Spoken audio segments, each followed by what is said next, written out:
Nowadays, if your asylum claim lacks sufficient evidence, the immigration judge can pre-terminate your asylum claim. In other words, they can just pre-terminate, basically dismiss the case and order the petitioner removed based on the fact that the asylum in question is not complete. The application question is not complete.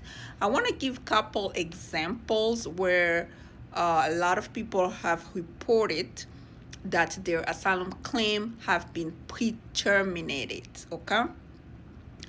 One is failure to demonstrate prima facie eligibility. Okay, this one is basically they're saying that the claim lacks merit.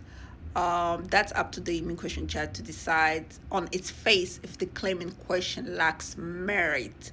An example could be the claim that was submitted after 1 year without valid reasons as to why this asylum claim was submitted after 1 year.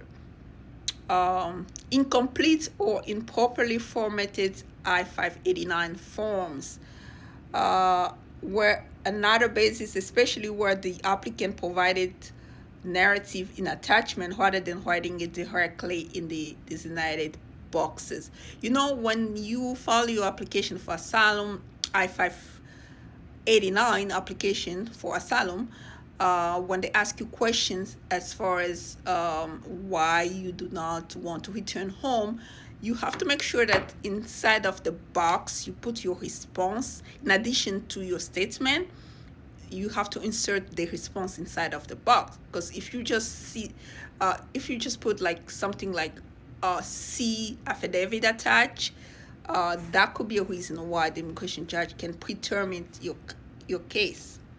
Okay. Another one is missing identity document. You have to include your entire passport, the copy of your entire passport. Another one will be insufficient detail on the asylum claim. The asylum has to have detail as far as what exactly happened to you. Missing declaration or supporting evidence. Application prepared by notarios. And then we have administrative disruptions. That include a case where basically that's basically when the immigration judge is basically retiring, and they just like pre-terminate the case without clear substantive review. That's if you bad luck, right? Claim deemed abandoned due to missing documentation or procedural missteps were also reported. So let's say, for example, the immigration judge order you to submit application within 60 days and you fail to do so, and you don't provide any reason as to why you failed to do so. That application is deemed abandoned. Yeah, so basically those are the reasons why we are seeing a lot of applications for asylum being pre-terminated by the immigration judge. Until next time, bye-bye.